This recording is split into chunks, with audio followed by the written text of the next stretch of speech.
This episode of the Y-Files is brought to you by PDS Debt. On April 25, 1977, Corporal Armando Valdez was guarding a campfire in the Chilean mountains. Just before dawn, he saw a glowing purple mist. Valdez walked into the mist and vanished. 15 minutes later, he stumbled back into camp. He was shaking. He collapsed. His men checked him over. He seemed fine, except for one detail. When Valdez left, he was clean-shaven. When he returned, he had a short beard. And his watch had jumped ahead to April 30th. He was gone for 15 minutes, but he lived for 5 days. And Valdez's story isn't unique. This phenomenon has appeared all over the world for centuries. Different cultures call them different names.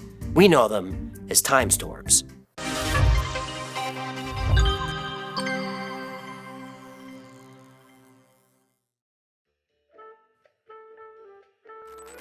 Mamma mia, there you are. I've been calling you all morning. I've been working, like you're supposed to be. I am working. Listen, you're a gravy guy. Are we comfortable with marinara breaching fur in under 5 minutes? Or do we pivot to a thicker sauce? If you are using my cats as warming trays for lasagna again, I swear Relax, human. The cats are fine. Although one of them is matted with regret. I'm talking about the beavers. The beavers? Hot beaver to go. Authentic Italian. Hot, loaded, and at your door in 30 minutes. Wyatt, out of the sauce.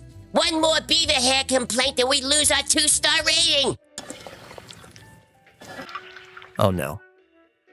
Hot Beaver to Go has your classics. Stuffed shells, baked ziti, and a bestseller, beaver pie. It's so hot it sticks to the roof of your mouth and won't let go. You need to take that off the menu. And it's what someone else said. A guy phoned earlier asking if the beaver was discreet.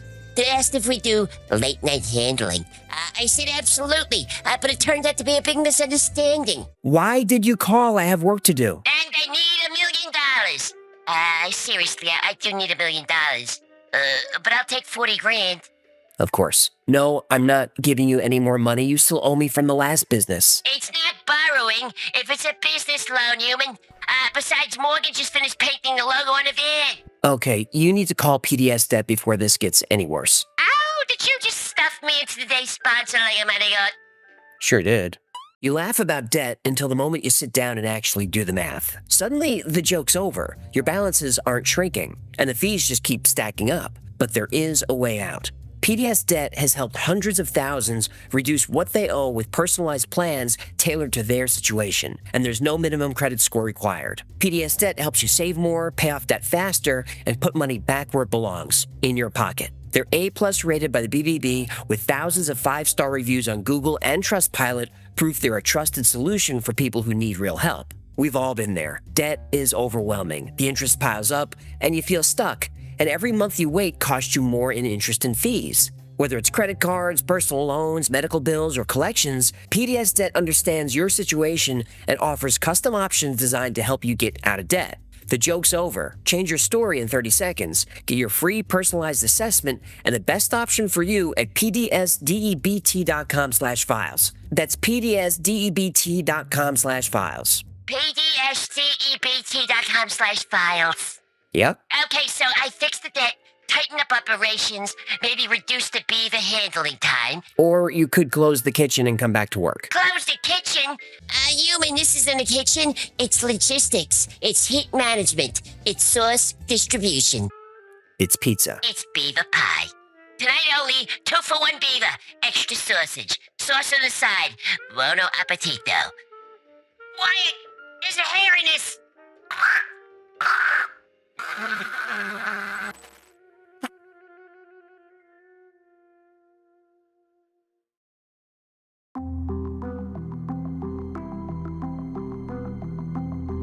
The Valdez case follows a pattern that is repeated around the world for hundreds of years. In 1947, a British military convoy was driving through the mountains of Nepal. This was dangerous territory. Bandits were everywhere. The group included local soldiers, a British colonel, and his wife Donna. Donna was sitting in the back of a truck when the temperature dropped instantly. She said it felt like someone flung open the door to a glacier. I just walked into my second ex-wife's bedroom. She was so cold in the bedroom that I got frostbite on my honeymoon. Will you at least let me get the story set up, please? No, fine, but that joke was solid and you know it. Donna looked up. A reddish cloud was floating just above the ground, about the size of a 2-story house, and it was moving toward them. The local villagers took one look and ran. They called it a vision, and they knew the only way to survive was to hide. The colonel ran toward the cloud to investigate. He got about 20 feet before he collapsed. It looked like he hit an invisible wall. Then the red cloud got brighter. It circled the truck where Donna was sitting. She felt electricity in the air. Her skin tingled. Her hair stood up. A low-voltage current ran through her body. Then the world went silent. No wind, no birds, no engine noise. Donna saw one final image. Soldiers frozen mid-stride. Her husband motionless on the ground. Then everything went dark. When she opened her eyes, the cloud was gone, and hours had passed. For Donna, it had just been seconds. The convoy regrouped. Everyone had a red rash on their exposed skin, like a severe sunburn. Soldiers were vomiting. The colonel was dizzy and couldn't walk.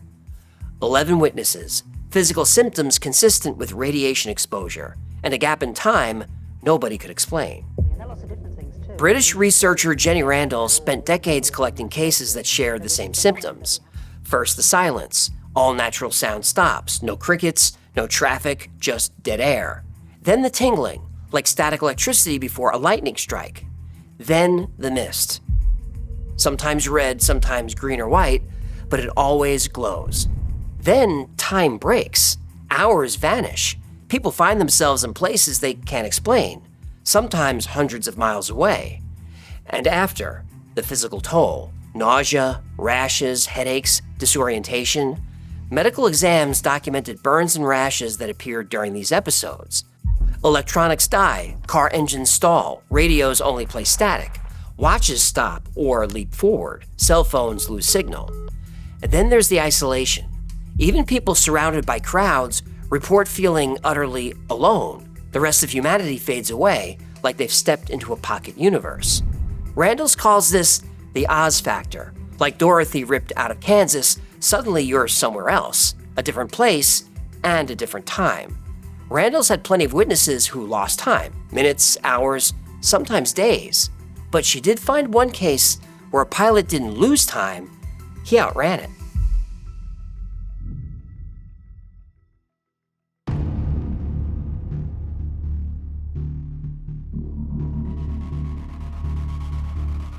Bruce Gernon was an experienced pilot. He'd flown this route dozens of times.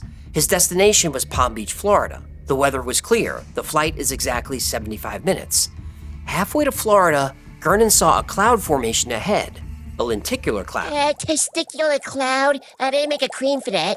Lenticular cloud, that's the one that looks kind of like a flying saucer. That makes more sense. But this cloud was massive, and it was growing. Gernon tried to climb over it. The cloud rose with him.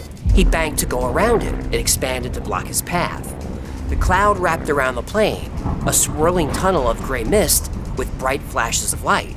His compass started spinning. His navigational instruments failed. The artificial horizon began to roll. Gernon looked ahead, a small patch of blue sky at the end of the tunnel, his only way out. He pushed the throttle forward. The tunnel started to close. The 10-mile gap shrank to 1 mile, then a half mile, then smaller and smaller. The wings scraped the edges of the cloud. He shot through the gap just as it collapsed behind him. He expected to see the ocean, but he didn't. Just gray haze. No horizon, no sea, no sky, just gray in every direction. His instruments were dead. He grabbed the radio and called Miami Air Traffic Control. They couldn't find him on radar. No aircraft appeared anywhere between Miami, Bimini, and Andros. He was a ghost. Then the radio crackled. Miami picked him up. The controller said, "I have a target directly over Miami Beach." But that was impossible. Miami Beach was 250 miles from where he entered the cloud. Top speed of a Beechcraft Bonanza is 200 miles per hour. That flight takes 75 minutes minimum. Gernon checked his watch. He'd been in the air for 34 minutes. Then the fog dissolved, and Miami Beach was right below him. He landed at Palm Beach shortly after. Total flight time, 37 minutes. He saved nearly half an hour. Gernon spent the rest of his life researching that day. He wrote 2 books and documented over 75 similar encounters in the same area. We call this area the Bermuda Triangle. Yahtzee! The Bermuda Triangle, otherwise known as the Lizard People's subaquatic parking garage. Pilots and sailors have reported the same luminous fog for decades, the same instrument failures. Some traveled impossible distances in impossible times, some went into the storm and never came out. Bruce Gernon entered the storm and moved faster than physics allows. The next witness was a Royal Air Force commander. He also survived the storm. But while he was in it, he didn't just move fast, he saw the future.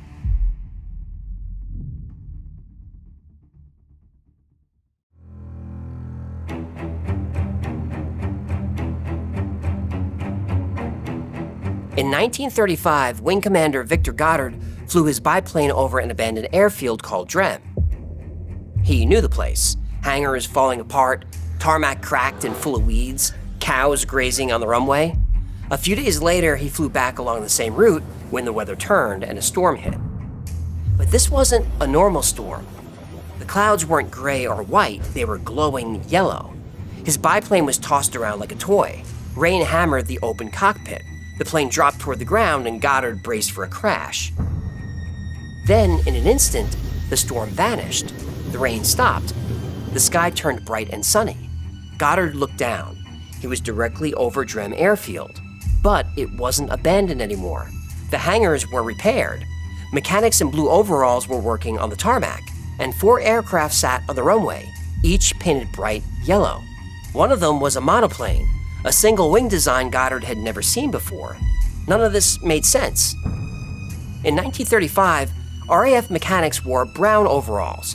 RAF training planes were unpainted aluminum. Monoplanes hadn't entered the fleet.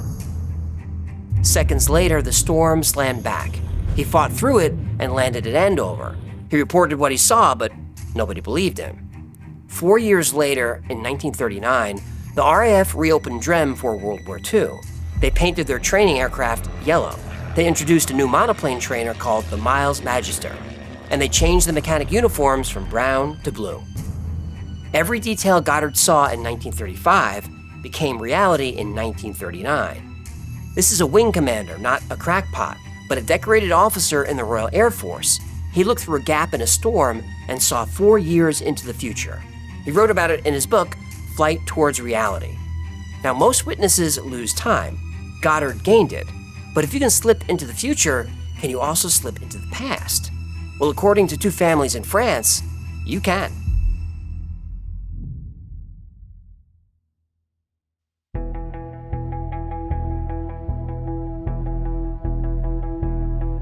October 1979. The Simpson and Gisby families were driving through France, heading for a vacation in Spain. They were looking for a place to sleep near Montlamar. As they drove down a rural road, the Oz factor hit. The car engine faded, the traffic vanished. They drove in eerie silence until they saw an old-looking hotel. They pulled in. The road wasn't paved, it was cobblestone. Inside there were no phones, no elevators. The windows had wooden shutters, but no glass. The staff wore uniforms that looked like they were out of an old movie. A policeman walked by wearing a heavy cape and hat from the First World War. They had dinner, took photos in the dining room, and stayed the night. The next morning, the bill for 4 adults and children, including dinner and breakfast, was 19 francs, less than a cup of coffee in 1979. Mr. Simpson asked the policeman for directions to the highway. The officer looked confused. He'd never heard of a highway. They left, got back on the main road, and the sounds of the world returned. 2 weeks later, on their way home, they decided to stop at the hotel again. Cheap, good food, why not? They drove down the same road, found the same turnoff, but the hotel wasn't there. No cobblestone road, no old building, just a grove of trees. And when they developed their film, the photos of the families in the dining room didn't exist. The negatives were blank. When they drove down that road, they ended up 70 years in the past. But Randles found something worse than blank film. These storms leave physical scars. In 1977, teenager Mark Henshaw was riding his motorcycle near Barnard Castle in England. Suddenly, a purple glow swallowed him. His motor died, but he kept rolling. Then he was pulled uphill, about 300 feet against gravity. When the glow vanished, Henshaw's leather jacket was smoking. He wore a smoking jacket like Hef? Did he also have a captain's hat and a harem of hens fighting over his inheritance? Not a smoking jacket, a leather jacket that was soaked a minute earlier. The water evaporated instantly from intense heat. The metal on his bike was so hot that he got third-degree burns. And another one, in 1992 in Hungary, a woman driving saw a white light rush toward her windshield. Her engine and lights died. She woke up hours later in a snowy field. No tire tracks led to the car. There was no road nearby. Doctors found burn marks on her body consistent with electrical discharge. And when they checked the car, the door handle had been fused to the body by heat. Then there's the case of Steve in Kansas. Steve was on a road trip with friends in 1979. They pulled over at a construction site so he can use a porta potty. When he went in, the sounds of his friends disappeared. The air went silent. He felt a wave of dizziness. He unlocked the door, stepped out, and fell face first into the dirt. The construction site was gone. The porta potty was gone. His friends were gone. He was standing in an empty field. He walked to the nearest road, flagged down a car, and found out he was 600 miles from where he started. He teleported 600 miles in a porta potty. Oh, it's like a TARDIS. It was a porta potty.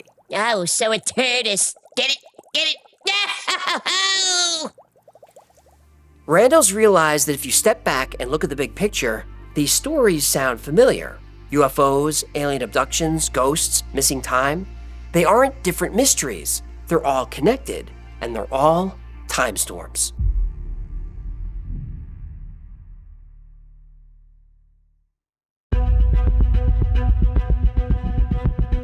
Jenny Randles looked at her 300 cases. Then she looked at the entire history of paranormal research. UFO sightings, alien abductions, ghost encounters, near-death experiences, missing time, poltergeist activity.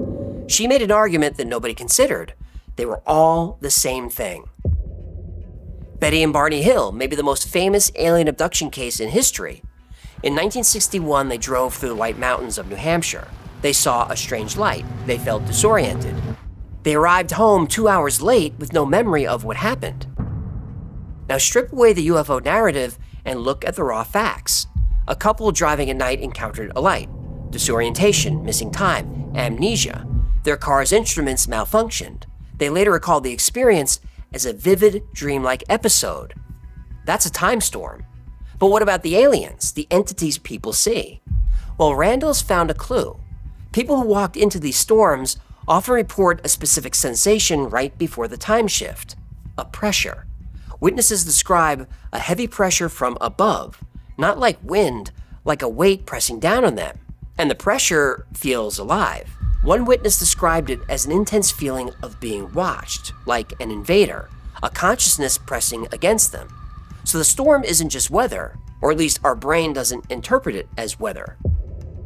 Canadian neuroscientist Michael Persinger built a device nicknamed the God Helmet to test this. He aimed weak electromagnetic fields at the temporal lobe. Test subjects reported exactly what time storm witnesses described: the sense of a presence, time distortion, feelings of floating, out-of-body experiences, vivid hallucinations of beings. Yeah, I feel like this after eating blow-up-us gummies. If you walk into a strong electromagnetic field like a time storm, your brain might interpret that energy as a person, or a ghost, or an alien. Jacques Vallée came to the same conclusion from a completely different direction. He argued that UFO encounters weren't extraterrestrial. They were signs of some other phenomenon, something that interacted with human consciousness and operated by rules we didn't understand. 3 researchers, 3 countries, completely different methods, but the same conclusion. The phenomenon is real. The popular interpretation is wrong. If electromagnetic fields could produce these experiences in a lab, then natural electromagnetic events, time storms, could produce them in the wild. So time isn't as stable as we believe, and now we have the science to prove it.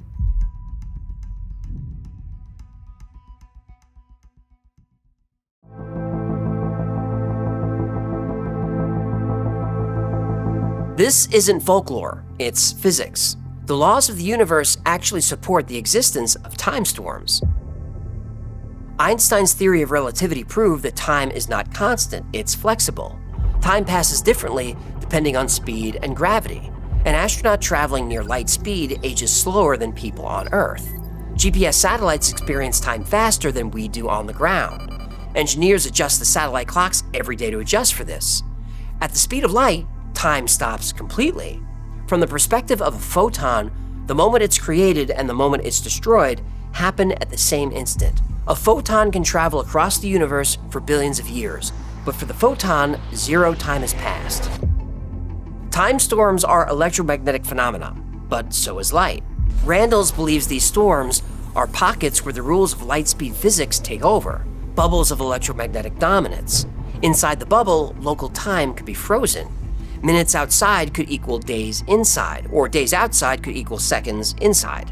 But there's something else going on here, something you've probably felt yourself. You walk into a room and freeze. You know this room. You know this moment. You know exactly what someone is about to say before they say it. Deja vu. Scientists tell us it's a brain glitch, a misfire between short-term and long-term memory. But what if it's not? What if deja vu is a micro-time storm, a momentary slip where your consciousness brushes against the moment you've already lived? This ties into the block universe theory. Many physicists believe the past, present, and future all exist simultaneously. Imagine a loaf of bread. The past is the heel at one end. The future is the heel at the other. We're just a slice in the middle. But the whole loaf exists at once. Every moment that has ever happened or will ever happen is already there. So the universe is a loaf of bread? It's a metaphor. What kind of bread? Because if it's a King's Hawaiian roll, I'm interested. If it's that government-subsidized white bread, yeah, I don't trust it.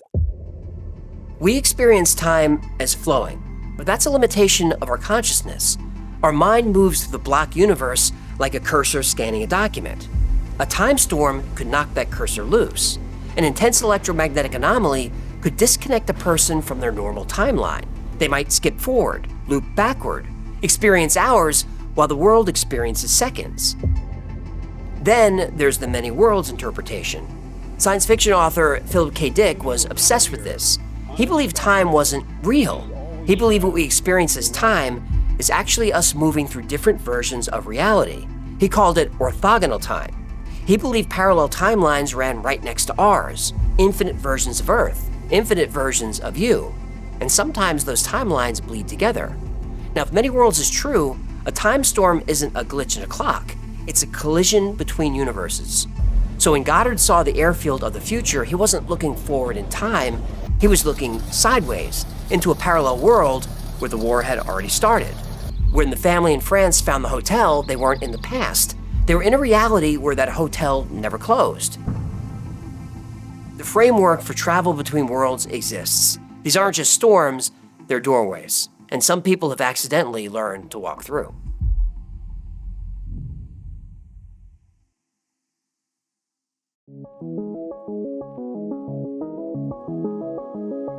The Valdez case, the Nepal convoy, the electronic fog, the hotel in France, great stories. But are they true? Well, let's start with the skeptics. The biggest problem with the time storm theory is the lack of hard data. We have stories, but we don't have a single recording. No video of a teleporting car, no footage of a glowing cloud. In the age of smartphones and dash cams, you'd think we'd have caught one by now. Then there's the brain. Temporal lobe epilepsy explains almost every symptom of the Oz factor.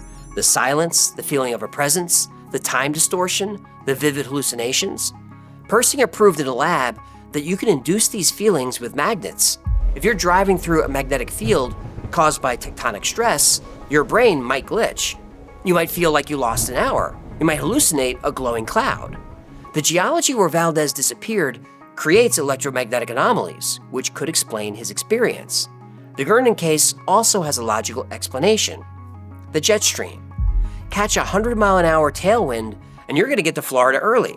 If you're stressed and flying through clouds, your perception of time is unreliable. 34 minutes can feel like 70. And the Goddard case?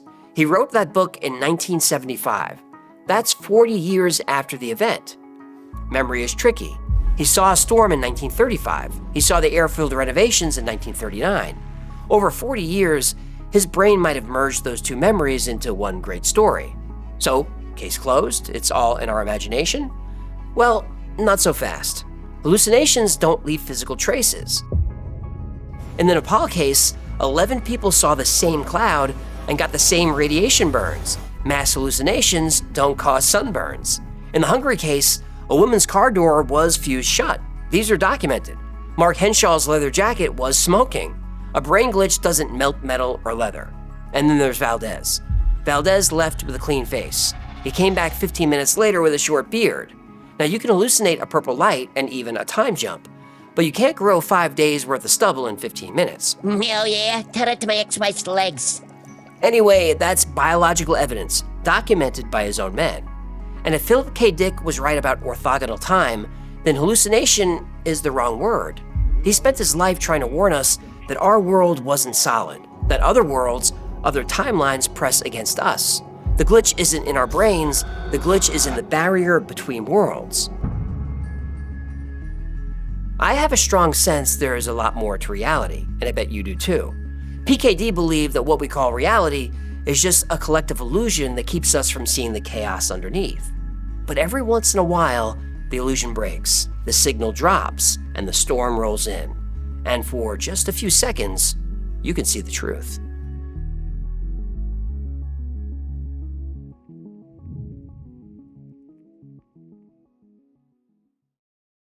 Thank you so much for hanging out with me today. My name is AJ, that's Cyclefish. Please excuse me. I'm about to have an emergency, so I have to go find a tortoise. This has been the Y-Files. If you had fun or learned anything, do us a favor, like, subscribe, comment, share. I know I've been asking for years, but that stuff really helps the channel. And like most topics we cover on the channel, today's was recommended by you. So if there's a story you'd like to see, go to theyfiles.com/tips, or email us, or hop on Discord, or members only, or Patreon. There's a lot of ways to get in touch, and we're always looking for topics. And remember, the Y-Files is also a podcast. About twice a week, I post deep dives into the stories we cover here, and I also post episodes that are a little too hot for YouTube. The podcast is called, wait for it, the Y-Files Operation Podcast, and it's available everywhere. And look, if you are listening on an audio platform, if you hit the thumbs up, the like, follow, all that stuff, it really does help a lot. If you need more Y-Files in your life, you might need therapy. No, I'm kidding, you're fine. If you need more, check out our Discord. We are over 100,000 strong over there, and people are on there 24/7 talking about the same stuff we talk about here on the show. It's a supportive community, it's a lot of fun, and it's free to join. And speaking of 24/7, make sure you check out our 24/7 stream on the Y-Files Backstage. Over there, we run episodes back-to-back with a lot of fun content in between. And actually, the live chat is more entertaining than the videos. Now, if you enjoy the stories I tell on the Y-Files, check out my other show on the channel. It's called The Basement. It's a conversation show where I chat with the interesting people behind the episodes. Some of them you know, some you don't, but they're all people I find fascinating. Experts on fun topics like the Knights Templar, the moon landing hoax, the JFK conspiracy, and all kinds of random stuff. And if there's someone you'd like to see on the show, let me know. I'm always on the hunt for good guests. Now, special thanks to our patrons who made this channel possible. Every episode of the Y-Files is dedicated to our Patreon members. I couldn't do any of this without your support, so thank you. And if you'd like to support the channel, keep us going, join this community, consider becoming a member. On Patreon, it's only $3 a month, and you get access to perks like videos early with no commercials, exclusive merch only available to members, plus you get 2 private live streams every week just for you. And the whole Y-Files team is on the stream. Me, Victoria, Gino, Jen, Hybrid, everybody's on there. So you get to see us and meet us as people. And if you want to turn on your camera, hop up on stage, ask a question, tell a joke, learn more about a topic, you can do that. I think it's the best perk there is. Another great way to support the channel is buy something from the Y-Files store. Really, the heck of a t-shirt. Oh, one of these fistable coffee mugs that you stick your fist in and time may go slower on your fist inside the mug. I can't guarantee that, though. Don't hold me to that. Or a hoodie, or something even with my face on it. Or one of these, look how cute. One of these squeezy animal. He just warms my little heart. One of these squeezy animal heck of a talking turtles. But if you're gonna buy merch, make sure you become a member on YouTube. I know another membership, but hear me out. YouTube members get 10% off everything in the Y-Files store forever. Every month you get a new code. And it's only $3. So if you're gonna go to the store and spend $40 on t-shirts and fistable mugs, join on YouTube, get the code, and it pays for itself. And look, if you just wanna use the code and cancel, that's fine too. The membership is there to save you money, not make me money. In fact, all that revenue goes to the team. I don't touch any of it. Keep that secret close to your gills, huh? Those are the plugs, and that's going to do it. Until next time, be safe, be kind, and know that you are appreciated.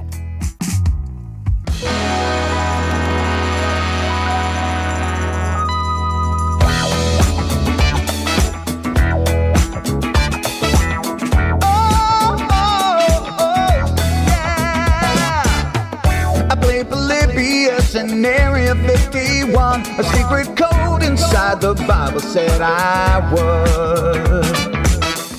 I love my UFOs and paranormal fun, as well as music, so I'm singing it like I should. But then another conspiracy theory becomes the truth, my friends, and it never ends. No, it never ends.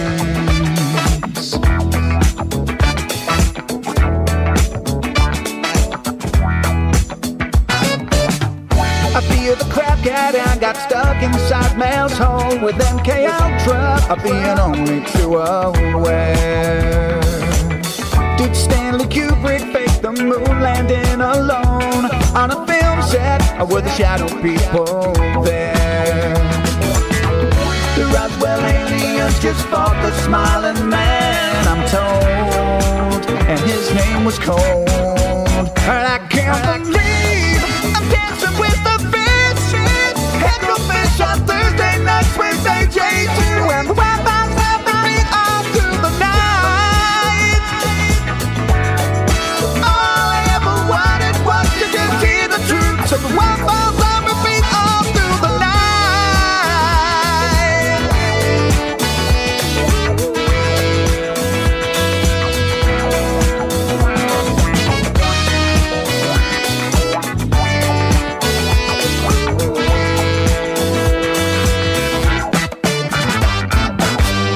The Mothman sightings and the solar storm still come to Agatha, the secret city underground. Mysterious number stations, planets Earth 02, Project Stargate, and what the Dark Watchers found. We're in a simulation, don't you worry though. The Black Knight satellite, it's